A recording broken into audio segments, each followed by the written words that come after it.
तब तो उन पर दवा का असर भी ठीक से नहीं हो सकता। उनका खराब किडनी भी बदला नहीं जा सकता। दोनों किडनी ने काम करना बंद कर दिया है। आपके पिताजी पर टीबी का भी असर है, फेफड़ा निमोनिया से ग्रस्त है, डॉक्टर ने समझाते हुए कहा। अब मैं क्या करूं डॉक्टर साहब? पिताजी को मरते हुए देखता रहूं और अपना हाथ पांव बांध रखूं? ऐसा कब कहा मैंने?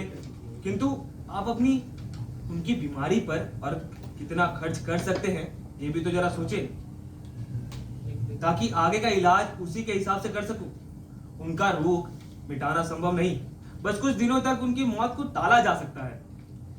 कुछ देर रुकने के बाद उन डॉक्टर साहब ने कहा, कहीं ऐसा ना हो कि आपका घर जमीन बिक जाए और उनकी जान भी ना बचे। दोनों में से एक को बचाना होगा ना? डॉक्टर साहब, पिताजी के पेंशन की जमा पूंजी यानी 70,000 रुपए बची हुई है मेरे पास। बीमार लक्ष्मण का इलाज करा रहे बेटे सत्येंद्र ने कहा, 70,000 रुपए खर्च कर उन्हें 1 महीने तक किसी तरह बचा सकते हैं, वो भी बिस्तर से उठ नहीं सकेंगे। मैं तो आपको यही सलाह दूंगा कि 85 साल के इस बुढ़े पर इतनी सारा रकम बर्बाद करने से अच्छा है कि आप लोग अपने जीवन सुरक्षा के लिए 70,000 रुपया बचा लीजिए। और बस कीजिए, अब आगे मत बोलिए डॉक्टर साहब। लुटा नहीं सकता तो उनका पैसा उनकी सांसों की कीमत पर हड़प भी नहीं सकता। पूरे आवेश और तेवरपूर्ण मुद्रा में सत्येंद्र ने कहा। अपने बेटे सत्येंद्र और डॉक्टर साहब की बातों को पलक बंद किए बेड पर पड़ा हुआ बीमार लक्ष्मण सुन रहा था। वो भीतर से और भयभीत हुआ जा रहा था। कुछ बोलना चाह कर भी शब्द कंठ से बाहर नहीं निकल पा रहे थे। अर्धचेतन अवस्था में कुछ ना बोल पाने की बेबसी उनकी आंखों से स्पष्ट झलक रही थी। ऐसा लग रहा था कि जिंदगी और मौत से लड़ रहे लक्ष्मण की भीगी आंखें डॉक्टर से पूछ रही हैं, मेरी सांसों की कीमत मेरी उम्र से क्यों लगाते हो डॉक्टर साहब? मैं अभी भी जीना चाहता हूँ। मौत को पहले मैं जिंदगी से हारना नहीं चाहता। 85 वर्ष की उम्र हुई तो क्या बूढ़ा होना पाप तो नहीं? डॉक्टर जसबीर की लघु कथा छींटे। रिक्शा रेडी अभी ठीक से लगा भी नहीं पाया था कि ग्राहक ने चाय मांग ली।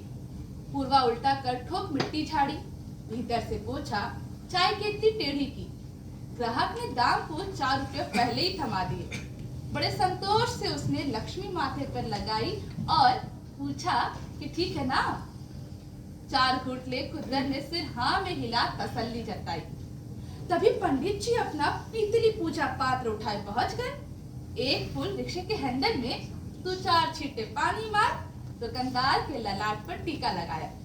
रेढ़ी के अंदर छोटा सा फोटो लक्ष्मी का था। सामने एक फूल रख कुछ मंत्र बुदबुदाए।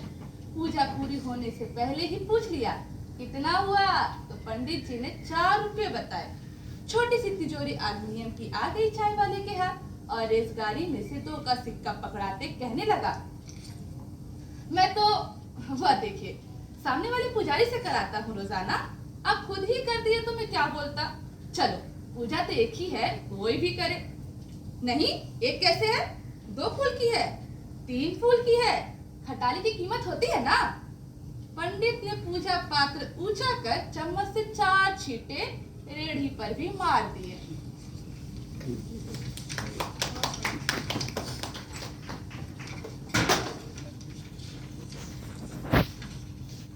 आज थी, कल उसने अपने पति का श्राद्ध कराना है। 5 पंडितों को भी न्योत आई है, पर अब तक 1 पैसा भी पल्ले नहीं है। किसी ने उसे एडवांस भी नहीं दिया। वो चटाई पर लेटे लेटे इस धर्म संकट से निकलने की जुगत में थी। इतने में दयावती आ गई। उसने उठते हुए पूछा, कुछ जुगाड़ बना या नहीं? बड़ी मुश्किल से कपूर औरों ने बस 30 रुपए एडवांस दिए, जैसे बहुत बड़ा एहसान कर रहे हो। दयावती ने माँ को पैसे दिए तो माँ के मुंह से घड़े जैसा ठंडा श्वास निकला। अगले ही पल बोली, ये मुझे क्यों दे रही है? जाके राम जी वाले को कह 5 आदमियों को खीर पूरी खिलानी है, सामान दे देवे। कम पड़े तो कहियो फिर दे देवेंगे, भागे नहीं जा रहे। दयावती के मन में सवाल था। अपनी दो वक्त की रोटी का तो जुगाड़ नहीं और खीर पूरी खिलाए। दुविधा में पड़ी वह जाने लगी तो कोने में लेटे हुए भाई की तरफ उसका ध्यान चला गया। चादर हटाकर उसका गाल छुआ। वह तप रहा था। हाय राम, इसे तो अभी तक बहुत तेज बुखार है, तवे जैसा तप रहा है। कुछ दवाई नहीं ली क्या? खराती अस्पताल में पर्ची बनवाई थी, पैसे ही न थे तो दवा कहाँ से लाती। तू जा, पानी की पट्टी कर दूंगी मैं। 2 दिन पानी की पट्टी करने से ठीक ना हुआ तो अब कहाँ से हो जाएगा? सोचते सोचते दयावती के मन में दो तरफा हवाएं टकराने लगी। वह दोनों की ताकत का जायजा लेने लगी। माँ की बात ने उसे झिझोड़ा।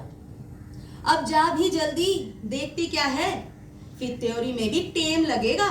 दयावती ने माँ से पूछा, श्राद्ध करना क्या बहुत जरूरी होता है? तेरा दिमाग घूम गया है क्या? सारे मोहल्ले वाले लीतर नहीं मारेंगे और तेरा बाप भी कह गया था कि श्राद्ध जरूरी करना। अरे उसकी आखिरी इच्छा भी पूरी ना कर सके। वह सब बाद में देख लेंगे, अभी तो इसको दवा की जरूरत है। कम से कम जिंदा को तो बचा ले। कहकर दयावती ने माँ की आंखों में झांका। वहाँ एक संकट आ खड़ा हुआ था। तू देख ले, फिर उसकी आत्मा भटकती रहेगी, मुझे कोसती रहेगी। दयावती ने भाई की चादर हटाते हुए माँ से पूछा, ये बता, इसमें आत्मा नहीं है क्या? अगर इससे कुछ हो गया तो?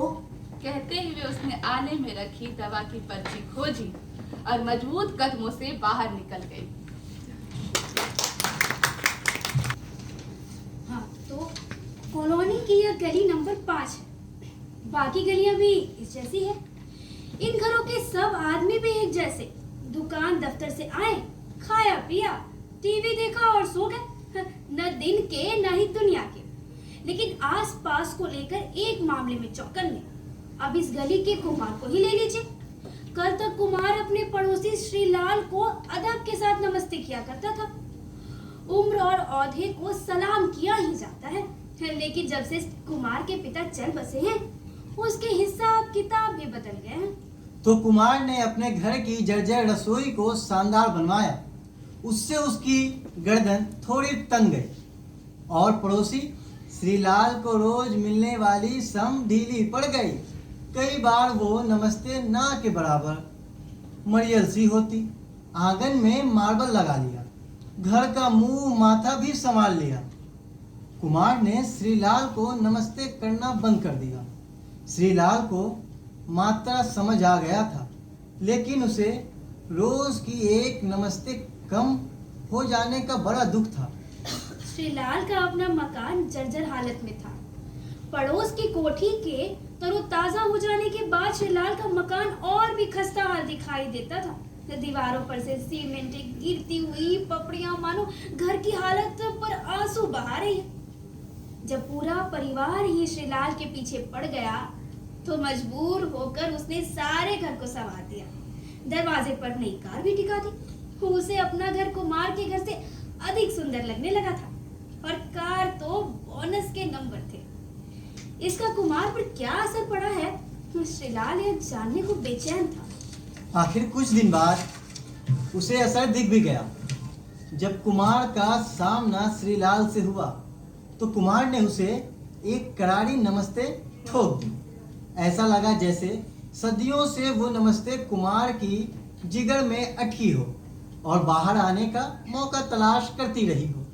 श्रीलाल ने भी उस लापता हो चुके नमस्ते को दोनों हाथों से लपका, रुमाल से साफ किया और जेब में बड़े ध्यान से रख लिया। नमस्ते करके कुमार हारे हुए जुआरी की तरह गर्दन झुकाकर अपने घर में घुस गए। इधर श्रीलाल की गर्दन में मानो जिराफ की आत्मा प्रविष्ट कर गई थी। मार्टिन जॉन की लघु कथा राजनीति। ओए पंडित, कहाँ मर गया रे? मुझसे पहले तू मरेगा नास्पिटे मौलाना। क्यों चीख रहा है पागलों की तरह? अरे देख देख, आज के अखबार में क्या छपा है। क्या छपेगा? वही मारकूट, वही मारकाट, लूट, बलात्कार, नेताओं की बयानबाजी। अरे सुन कभी तो, अच्छी खबर छपी है? अरे सुन तो, आज अच्छी खबर छपी है यार। हम दोनों की दोस्ती की तस्वीर के साथ और हमारे मंदिर मस्जिद का एक ही अहाते में साथ साथ होने का भी खबर है तफसील से। इसकी भी एक खूबसूरत तस्वीर आई है। अरे वाह, सचमुच तबीयत खुश हो गई खबर सुनकर। हाँ यार, खुदा करे हमारी यारी सलामत रहे, हमारे इबादत गाह यूं ही सदियों तक एक साथ सीना तान कर खड़े रहे। परिसर में इस खुशगवार खबर पर मुबारकबाद देने वालों की तादाद बढ़ती गई। अखबार में छपी खबर को जोर जोर से पढ़कर सुनाया जाने लगा। सहसा सबकी निगाह परिसर में दाखिल होती चमचमाती टोयोटा पर आ गई। गाड़ी से इलाके के विधायक रामानुज प्रसाद नमोदार हुए। नमस्कार भाइयों, सबको नमस्कार। खबर पढ़कर मैं नहीं रह सका, दौड़ता चला आया आप सबके पास। आइए आइए विराजिए। विधायक जी रास्ते ही शुरू हो गए। मुबारक हो आप दोनों को, सच में आपने मिसाल कायम की है। हम गौरवान्वित हैं, आप दोनों ने हमारे क्षेत्र का मान बढ़ाया है। ये संदेश दूर तक पहुंचेगा। उस दिन के बाद विधायक जी का उस परिसर में आना जाना नियमित हो गया। कभी पंडित के घर में उनकी बैठकी लगती तो कभी मौलाना के घर में। दोनों के घरों में उनकी खूब आवाभगत होती। इसी बीच प्रदेश की विधानसभा का सत्र आरंभ हो गया। विधायक जी अपनी उपस्थिति दर्ज करवाने के लिए राजधानी रवाना हो गए।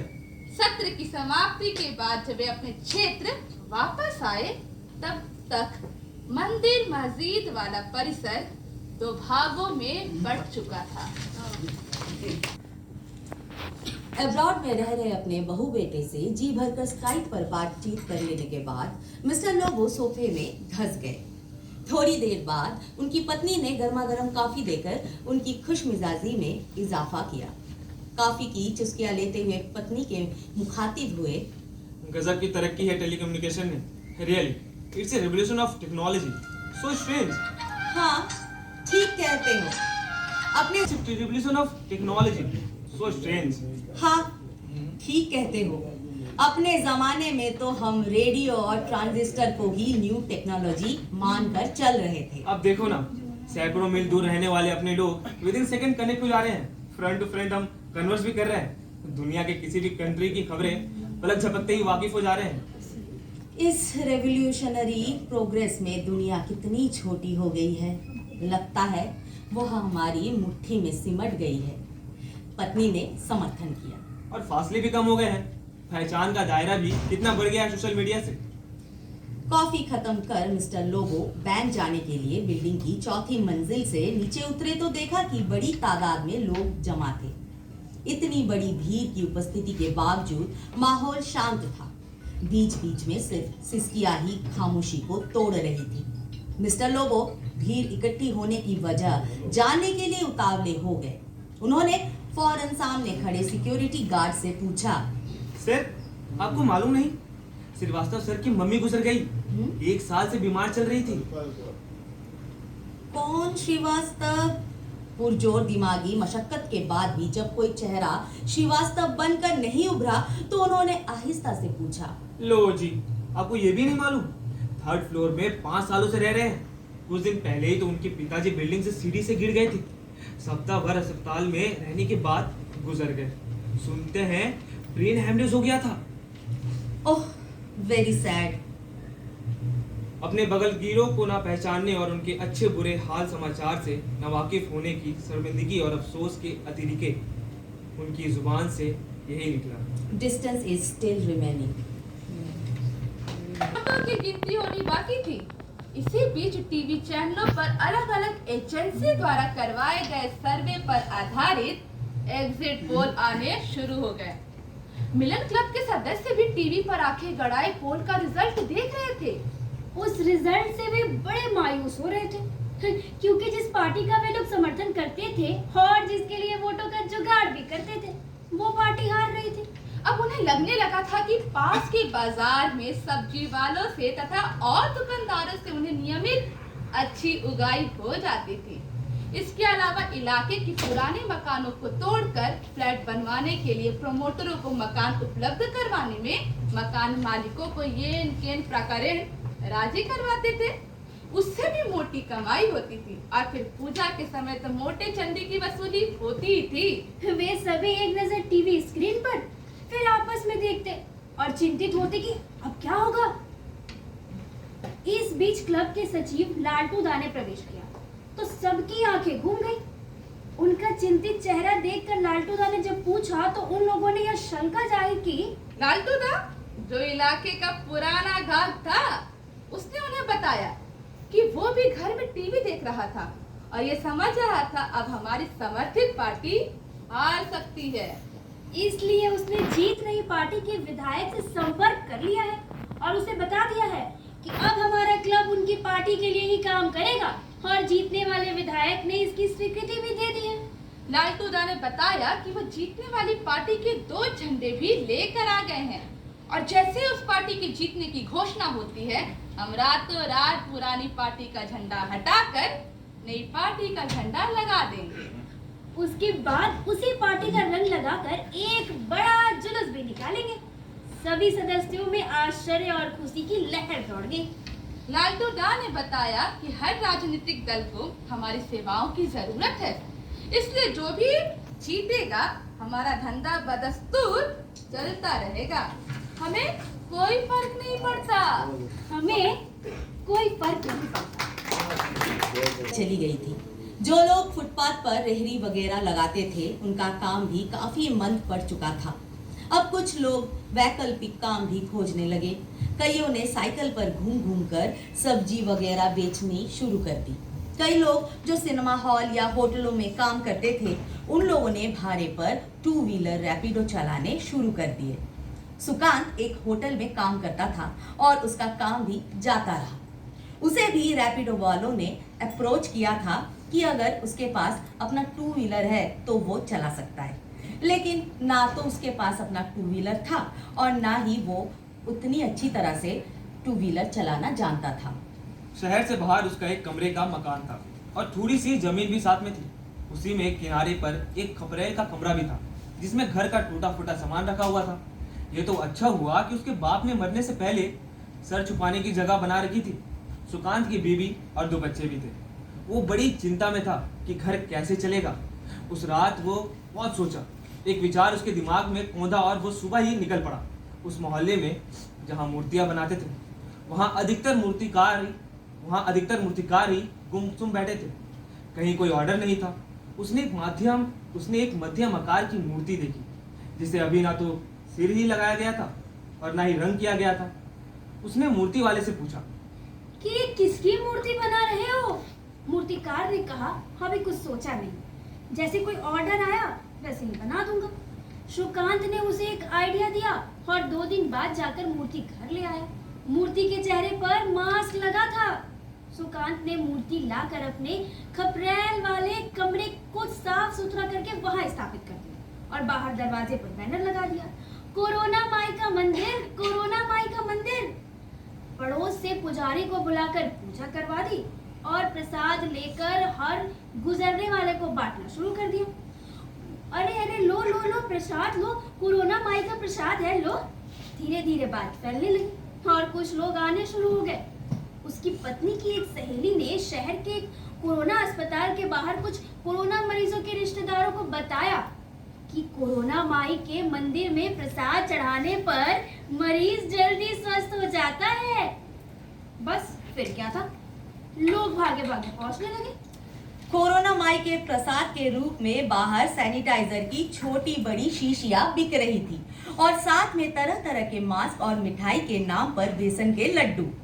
यही चढ़ावा चढ़ाया जा रहा था। सुकांत के बड़े बेटे ने तो बाहर चढ़ावे वाली दुकान पर जिम्मा संभाल लिया था और उसकी बहन भी साथ में सहायता कर रही थी। कोरोना माई को चढ़ाए गए मास्क ही भक्तों को प्रसाद के रूप में दिए जाने लगे थे। यही मास्क मरीज को भी पहनना है।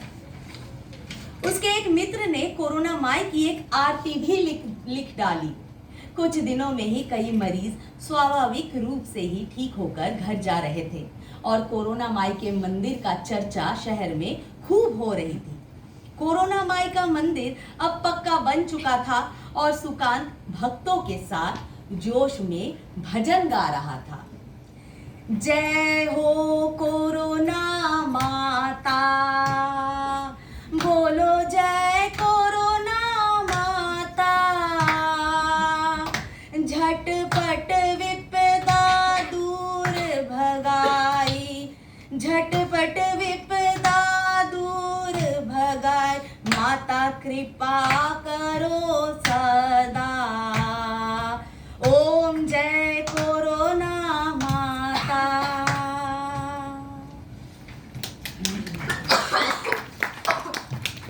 साथ रहती थी, साथ साथ रहना, साथ साथ बैठकर खाना। वैसे ही बच्चे भी माँ बाप को देखकर प्रेम छोटा पड़ा। माँ बाबूजी से मिन्नतें शुरू हुई। वे अपना घर छोड़ना नहीं चाहते थे। कहते थे तुम लोग नया घर ले लो, हम यही रहेंगे। किंतु बेटे ने कहा घर बेचने से जो पैसा मिलेगा उससे हम बड़ा घर ले सकते हैं। पिता को भी किसी तरह से राजी करके घर बेचने का फैसला लिया गया। बड़ा घर, बहुत सुंदर मंदिर बनवाया देखकर माता पिता तो बहुत हर्षित हो गए। 8-10 महीने बीते। बड़ा बेटा बोला, मेरा बेटा बड़ा हो गया है, शादी करनी है, उसके लिए कमरा चाहिए, एक फ्लैट अलग से ले लेता हूँ। उसने भाई से पैसा लेकर अपना अलग फ्लैट ले लिया। कुछ समय बाद छोटे बेटे को फ्लैट छोटा लगने लगा। पापा से उसने कहा, पापा आप अलग फ्लैट ले लो। पापा अवाक होकर बेटे का मुंह देखने लगा। मैं क्यों जाऊं, मेरे पास कहां से है पैसे? अरे पापा, अब ये घर आपका नहीं है, ये तो मेरे नाम से है। भीगी आंखों से टुकुर टुकुर देखते अपने 2 सामान उठाए, किराए के छोटे से मकान में आसरा लिया और बैंक में जमा छोटी सी रकम से किराया चुकाने लगे। फैक्ट्री का मालिक छोटे काम के लिए इधर उधर झांकने लगा। अब शिखर चंद्र जैन की लघु कथा वीआईपी रोड। लगता है इस बार मेरी चिट्ठियां काम कर गई। सुनील ने सफाई कर्मचारी से कहा। कैसे साहब? अरे भाई, मैं 2 वर्षों से इस सड़क का इस्तेमाल कर रहा हूँ, हमेशा गंदी पड़ी रहती है। मुश्किल से महीने 2 महीने में एक बार साफ सफाई होती थी। मैंने म्युनिसिपल ऑफिस में कई चिट्ठियां लिखी, इस बार कड़क चिट्ठी लिखी। अब देख रहा हूँ कि बीते 1 हफ्ते से हर रोज सड़क साफ की जा रही है और चकाचक हो गई है। हमारे खुशी के उत्साहित सुनील आसमान में उड़ रहा था। साहब बुरा मत मानिएगा, ऐसी दर्जनी चिट्ठियां रोज म्यूनिसिपैलिटी ऑफिस में आती है और कागज का हवाई जहाज बनाकर उड़ा दी जाती है। किसी मुगालते में मत रहिएगा। ये आपकी चिट्ठी का असर नहीं, बल्कि मुख्यमंत्री के रूट बदलने का असर है। अब ये सड़क वीआईपी रोड बन गई है और सीएम साहिबा इसी रोड से दफ्तर जाती है। सफाई कर्मी ने कहा तो हवा में उड़ रहे सुनील वापस जमीन पर आ गए। विषय के शिक्षक पद के लिए विद्यालय सेवा आयोग का साक्षात्कार पद समाप्त हो गया था। एक पद के लिए कुल 7 उम्मीदवारों को बुलाया गया था। रमेश का शैक्षणिक रिकॉर्ड सबसे बेहतर था और इंटरव्यू भी उसने सबसे अच्छा दिया था। चयन उसी का होगा, ये तय था। विद्यालय सेवा आयोग के अध्यक्ष ने विषय के एक्सपर्ट डॉक्टर वर्मा को अपने चेंबर में बुलाया। डॉक्टर वर्मा धुरंधर व्यक्ति है। उन्होंने अपनी सारी डिग्रियां, नौकरी एवं कुछ अवार्ड्स मैनेज करके हासिल की है। इसीलिए उनके कुछ सहकर्मी दबी जुबान से उनके लिए मैनेज मास्टर विशेषण का प्रयोग करते हैं। अपने इसी गुण के कारण योग्य ना होने के बावजूद वे हर वैसी जगह बुलाए अथवा रखे जाते हैं जहां बॉस को अपना उल्लू सीधा करना होता है। हाँ, तो डॉक्टर वर्मा, आपके इंटरव्यू के संदर्भ में क्या राय है? अध्यक्ष ने पूछा। सर, सच पूछा जाए तो मिस्टर रमेश का पलड़ा ही सबसे भारी है। कुछ संभावना है उससे? सर, मुझे तो नहीं लगता है। एक तो उसका शैक्षणिक रिकॉर्ड सबसे अच्छा है, दूसरा उसका इंटरव्यू भी। मैंने उसके बारे में पता किया है। वो जितना मेधावी है उससे कई अधिक करीब। उसका पिता ठेले पर फल सब्जियां बेचा करता था। जब वो छोटा था तभी एक बीमारी में उसके पिता की मृत्यु हो गई। उसकी माँ ने दूसरों के घर में नौकरानी का काम करने लगी। बड़ा होने पर उसने ट्यूशन करके अपनी पढ़ाई पूरी की। तब तो वो अत्यंत नीडी पर्सन है। हाँ सर, परंतु संभावना बिल्कुल नहीं है। तो फिर हम किस आधार पर छाटेंगे उसे? सर, मुझे विश्वता सूत्रों से पता चला है कि उसने जिस संस्था में बीए किया है उसका क्लास 5 जुलाई से शुरू हो गया था। उसी वर्ष 28 जुलाई में उसकी एमए फाइनल की परीक्षा शुरू हो गई, जो 13 अगस्त तक चली। हालांकि वो सिर्फ परीक्षा के दिन ही अपने बीएड के क्लास से अनुपस्थित रहता था, परंतु उस परीक्षा के लिखित सूचना उसने अपनी संस्था को नहीं दी थी और ना ही अनुमति ली थी। दूसरी बात यह है कि उसका परीक्षाफल अक्टूबर में निकला था, इसलिए प्रथम श्रेणी में एमए करने के बावजूद उसने अपनी शैक्षणिक योग्यता में इस तथ्य को छिपाया है। ये एक बड़ा लेखुना है। वाह डॉक्टर वर्मा वाह, आपको डिटेक्टिव होना चाहिए था। अध्यक्ष ने अपने कुर्सी से लगभग उछलते हुए कहा, अरे जनरलबाजी के लिए शुक्रिया जनाब। लेकिन डॉक्टर वर्मा, इस बात के लिए आपने उसे इंटरव्यू में क्यों नहीं धोया? अभी सिर्फ जानकारी मिली है, प्रमाण 1-2 दिन में मिल जाएगी। जानकारी या प्रमाण वगैरह जुटाते कैसे हैं? संभावना को तलाशने के लिए मैं अपनी आंखें और कान खुले रखता हूँ और हर एंगल एवं विचार पर वर्क करता हूँ। इसीलिए तो मैं आपकी कदर करता हूँ। तो फिर आपकी नजर में सर्वाधिक संभावना किसमें है? अध्यक्ष ने पूछा। सर, वो लड़की जो सबसे अंत में आई थी। अरे वो लड़की जो देखने में बहुत सुंदर एवं स्मार्ट है, परंतु उसका शैक्षणिक रिकॉर्ड तो सबसे खराब है और इंटरव्यू में वो तो सिर्फ आपके ही प्रश्नों का जवाब दे पाई थी, वो भी इस तरह मानो उत्तर रट कर आई हो। सर, आप जो भी कहिए, पर संभावना सबसे अधिक उसी में है। कितनी संभावनाएं हैं? अध्यक्ष ने अपने नजरों से उन्हें तोलते हुए पूछा। सर, सारी संभावनाएं जितनी आप चाहे, कहकर डॉक्टर वर्मा ने हल्के से मुस्कुराए। अध्यक्ष के चेहरे पर क्षण भर के लिए एक चमक उभरी। उन्होंने थोड़ा मुस्कुराकर कहा, ओके डॉक्टर वर्मा, वैसे उस लड़की का नाम क्या है? मिस संभावना, डॉक्टर वर्मा ने कहा और हंस पड़े। अध्यक्ष ने उनकी हंसी का साथ कह से दिया।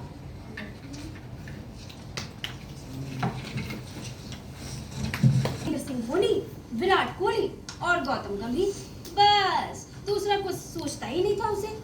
सोफे पर चिप्स, कुरकुरे के ढेरों पैकेट और दोस्तों की टोली। कहती, क्रिकेट में दोस्तों के साथ तो तभी मजा आता है। पिछली बार तो कितने सारे पॉपकॉर्न के पैकेट मंगाकर माँ को थमा दिया था। उफ, ये लड़की भी ना माँ के पल्ले ना तो ना क्रिकेट के, ना ही इसके ताम झाम समझ में आते। जवानी की दहलीज पर पैर रखते ही बहुत अच्छे घर से रिश्ता आ जाना, वो भी बिना दहेज के। पिता तो मानो जी उठे थे। जी, क्या इतनी सी उम्र में बिट्टू का ब्याह हो गया? अभी तो 12वीं भी पूरी नहीं हुई है, क्या वो पढ़ाई भी पूरी ना करे? माँ लड़खड़ाती आवाज में कह उठी। अकुलाई सी माँ बेटी के बचपन को शादी की बलि नहीं चढ़ाना चाहती थी। देखती नहीं भगवान, वक्त कितना बुरा चल रहा है। बेटी ब्याह कर निश्चित हो, गंगा नहाऊं, कल क्या भरोसा फिर ऐसा रिश्ता मिले या ना मिले। एक क्षण रुक, कहते कहते पिता के नयन भी भर आए थे। हर बात में लड़ने झगड़ने वाली ऐसी चुप हुई कि आज तक मुंह में सहमी उस जबान का इस्तेमाल नहीं किया। बाबुल के घर से विदा होकर आए पिछले 1 महीने में उसने एक बार भी मैच नहीं देखा है। उससे 3 साल बड़ी ननद देखती है क्रिकेट अपने भाइयों के साथ। और वो क्या करती है? यहाँ तो उसकी जिंदगी क्रिकेट का मैच बन चुकी लग रही थी। ससुराल का ये 4 कमरों का घर बड़ा सा क्रिकेट का मैदान दिख रहा था, जहाँ उसकी गलती पर कैच पकड़ने के लिए चारों ओर फील्डिंग कर रहे परिवार के लोग। विकेट कीपर जेठानी, सास एम्पायर, उसके इर्द गिर्द ही नजर गराए रहती है। ननद, देवर, जेठ और ससुर जी, सबके लिए वो बल्ला लेकर एकदम पोजीशन पर तैनात। पति बॉलर की भूमिका में चौकस और वह बेबस लाचार सी बल्लेबाज की भूमिका में पिच पर हर बॉल पर रन बनाने को मजबूर। गलती होने पर कमजोर खिलाड़ी का तमगा और हुटिंग मिलती। आउट होने पर भी बल्ला पकड़कर पिच पर बैटिंग करने को मजबूर। दूर दूर तक कहीं कोई शेयर्स लीडर नहीं। कई दफा आंखें रोते रोते लाल हो जाती है। आज भी नजरें बार बार पवेलियन की ओर उठ जाया करती है। काश काश इस मैच में भी पवेलियन में लौटना संभव होता। अच्छा सुनो, वो जोगनिया नदी है ना, जोगनिया नदी वाले रास्ते से ही चलना। मुझे नदी देखते हुए जाना है। रिक्शे पर बैठते ही मेरा कौतूहल जगा था। अरे जोगनिया नदी कितनी साल बाद आई हो बीबी जी? वो तो कब की मिट गई। क्या नदी कैसे मिट सकती है भला? वो तड़प गई। गांव की कितनी यादें थी जोगनिया नदी से जुड़ी हुई। बचपन, स्कूल, कुसुमा और गणेशिया नदी के हिलों में खेलने पहुंच जाते थे जब भी मौका मिलता था। और पानी के रेलों में कागज की कश्ती चलाना। आखिरी बार खेलने तब गई थी जब गणेशिया को जोक ने धर लिया था। मार भी बहुत पड़ी थी। फिर तो माँ ही स्कूल लेने और छोड़ने जाने लगी। रिक्शा अचानक चरमराकर रुक गया। तंद्रा टूटी। हाँ, बहुत साल बाद अब की लौटी हूँ। अच्छा, वो नदी कैसे सूखी, कुछ बताओगे? अरे का बताई, भराव होते होते उथली तो पहले ही हो चुकी थी और फैक्ट्री वालों को भी वहीं बसना था। वहाँ देखो, वहाँ आपकी जोगनिया नदी पर से धुआं उठ रहा है। चिमनी से उठता गहरा काला धुआं उसकी छाती में आकर जैसे बैठ गया। गांव तो बचा है ना? घुटकर बस इतना ही पूछ पाई। हमें बताया गया कि हमारी आंखें खराब हो गई है और दूर की नजर कमजोर हो गई है, इसलिए हमें चश्मा लेना होगा।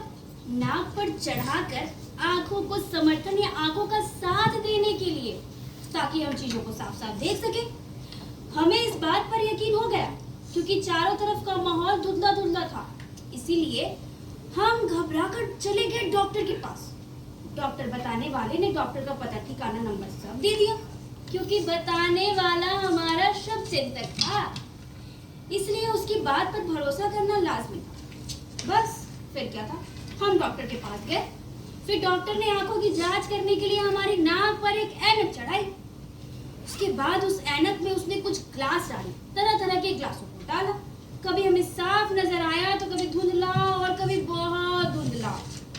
इससे हमारे अंदर बहुत ज्यादा घबराहट पैदा होने लगी। उसके बाद उसने हमें एक आंख को ढक कर दूर के अक्षरों को पढ़ने के लिए कहा। हम समझ नहीं पा रहे थे कि अब हमें साफ दिख रहा है या नहीं। हमारी परेशानी को देखकर डॉक्टर ने बताया कि हमारी आंखें बहुत ज्यादा खराब हो चुकी है और हमने मान लिया कि हमारी आंखें सच में कमजोर हो गई है और हम दूर का नहीं देख पा रहे हैं।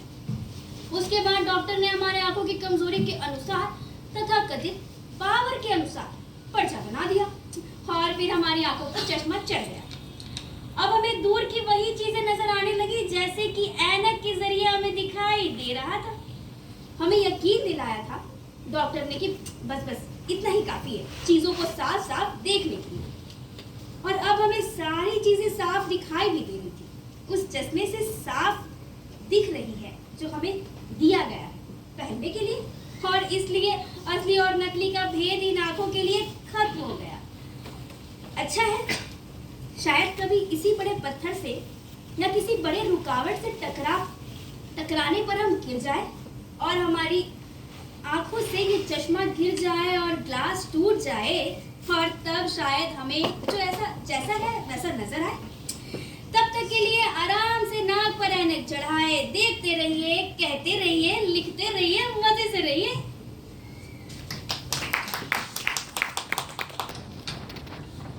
उनके हाथों में भाले, त्रिशूल और फारसे थे। वे संख्या में बहुत ज्यादा थे। वे चीख रहे थे और नारे भी लगा रहे थे। हर हर महात्मा माता की जय, जय बजरंगबली। उनका निशाना कस्बे में रह रहे एकमात्र मुसलमान परिवार रहमत मियां परिवार के मुखिया है। पक्के नमाजी हैं, धर्म में पूर्ण आस्था और विश्वास है उनका। अपने धर्म का ही नहीं बाकी सभी धर्मों का सम्मान करने वाले रहमत मियाँ के परिवार में उनकी बुजुर्ग अम्मी जान के अलावा एक बेटा, एक बेटी और बेइंतहा प्यार करने वाली उनकी सुंदर सी पत्नी है।